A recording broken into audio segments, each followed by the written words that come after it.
Welcome to the Insurance Producers Guild, delivering intelligence for independent agents to help you stay ahead of the trends shaping Medicare, ACA, life insurance, and the broader insurance market landscape. Let's get started. If you are looking at your book of business right now, checking out those 2026 Medicare Advantage star ratings, you probably have a familiar pit in your stomach. Yeah, I mean, the fear is completely real. Because if a plan in your book loses its rating, the extra benefits your clients chose could shrink. And honestly, you look like you dropped the ball. Exactly. I have been through this cycle before. I remember back in the earlier days when we saw similar shifts. Agents who panicked and just started moving people lost half their book. And I know that panic. But we need to reframe this right now. This is a scoring curve we are dealing with. It is not your failure, and it is not necessarily the plan failing either. Right. And when you understand how that curve works, you become the calm expert in the room for your clients. So today we are unpacking a whole stack of sources. We have a KFF report from July 2026. We also have a strategic analysis from Impulse and some really eye-opening litigation reporting from MedCity News. Yeah, our mission today is to figure out why these plan ratings are shifting so wildly and what you actually need to do this week to protect your commissions and your clients. Because if we look at the KFF and Impulse data, the first thing that jumps out is the money. The overall bonus spending actually rose. It went up to $13.4 billion for 2026. Right, which is up from $12.7 billion. So the pot is bigger. But the bar moved. Only 207 contracts hit 4 or more stars for 2026. And that is down massively from 261 the year before. Wow. And the enrollee numbers are just as wild. The share of people in those bonus qualifying plans fell to 68%. That is down from 75%, right? Exactly. It is actually the lowest we have seen since 2018. So, you look at those numbers and think the plans just got worse. But the pattern is always the same. These things are graded on a curve. Yeah, I have been through this before. The cut points reset every single year, so a carrier could perform exactly the same. They hit all the same metrics, they answer the phones just as fast, and they still fall below that 4-star line. It is literally a moving line. And, when I am talking to my team, I tell them it is really important to keep your language neutral when you talk to clients about carriers. It is not that they suddenly became a bad plan. The whole industry just got pushed to a higher statistical bar. Right, because all the pandemic-era guardrails are completely gone now. And CMS changed the weights. The member experience measures dropped from a 4 times weight down to a 2 times weight. Oh, wow. So that leverage just vanished overnight. Exactly. Standing still means falling behind. But we need to talk about the actual dollars.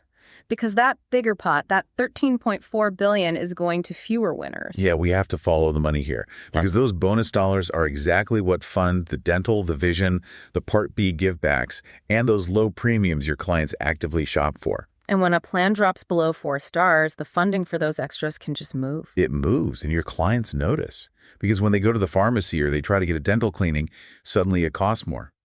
The KFF report actually brought in some concerns from MedPAC about this whole system. Oh, right. The Medicare Payment Advisory Commission. What did they say? They pointed out that the system relies on way too many measures, and it completely ignores social risk factors. But the biggest flaw is that they grade at the contract level, not the individual plan level. Right, really? So they just lump everything together. Yeah, exactly. They blend general enrollment plans with special needs plans under one contract.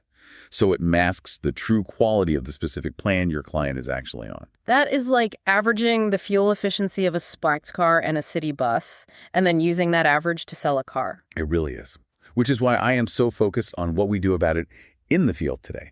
When I was starting out door to door, you learned real fast that the first person to speak wins the trust. Stop. Let me give you the script right now. Here's what I would say word for word to get ahead of this. I love this. Let's hear the play. Okay, you pick up the phone and say, hey, I do a quick coverage check with all my clients once a year to make sure nothing changed on your plan. Takes 10 minutes. Can we grab a time this week? That is so simple. But it reaches the client first. It frames it as routine. Exactly. Routine and painless. Only 10 minutes. The Impulse data backs this up.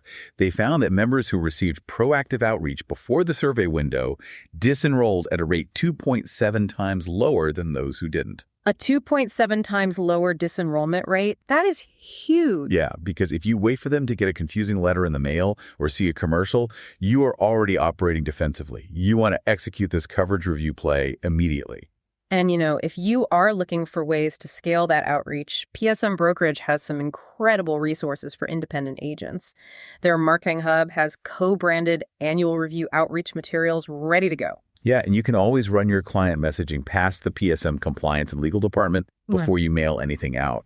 And if you need help organizing your book for this, their business coaching team is phenomenal. Right, because you want to be proactive and you want to do it right. But here's the thing. The ground is still moving under our feet. The methodology itself is being contested in court right now. This is the MedCity News reporting, right? The Clover Health situation? Yes. Clover Health challenged the CMS methodology in federal court and actually won. A federal judge ruled CMS used the wrong process for 20 quality measures like medication adherence and call center data. They skipped the public rulemaking laws, huh? Exactly. So CMS was forced to recalculate their score. And they moved Clover from 3.5 all the way up to 4.5 stars, which is a massive jump. Massive. And now Elevance is suing CMS and HHS. They claim they lost $115 million across 5 of their contracts because CMS refused to give them that exact same recalculation. Wow. $115 million on the line.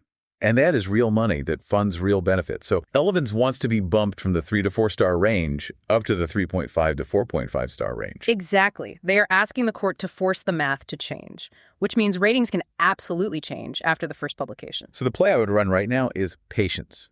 Do not panic move a client just based on a scary headline today or a preliminary rating. Right. You have to verify the actual finalized benefits for the coming year first. I have seen agents jump the gun, move a client, and then the original plan ends up restoring the benefits anyway. If a judge steps in, a 3-star plan today could magically be a 4-star plan tomorrow. And that is why you do the coverage review check. You just tell the client, hey, we are reviewing everything. We're keeping an eye on the shifting math. You are the calm expert guiding them. 100%. You let them know that if a benefit changes, it is because the government scoring curve moved, not because they picked a bad plan. Yeah, that context changes everything for the consumer. It shifts the blame away from you, the agent, and places it squarely on the complex regulatory mechanics. And that is how you protect your book. So just to recap the patterns we found today, the bar moved, not the plans. Billions of dollars are shifting into a smaller group of winners. And the math is literally being fought over in federal court by the major carriers as we speak. Exactly. And the single best defense against all this volatility is proactive outreach. Use that coverage review script to secure your clients. But before we wrap up, I have a thought I want to leave you with.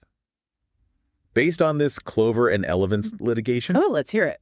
if major carriers just start successfully suing to recalculate their ratings year after year, does the star rating system eventually become a reflection of a carrier's legal firepower rather than a true measure of actual healthcare quality? Wow. Yeah, if you have the best lawyers, you get the best star rating. That is definitely something we will be watching closely. Yeah, it completely changes how we evaluate these plans. Absolutely.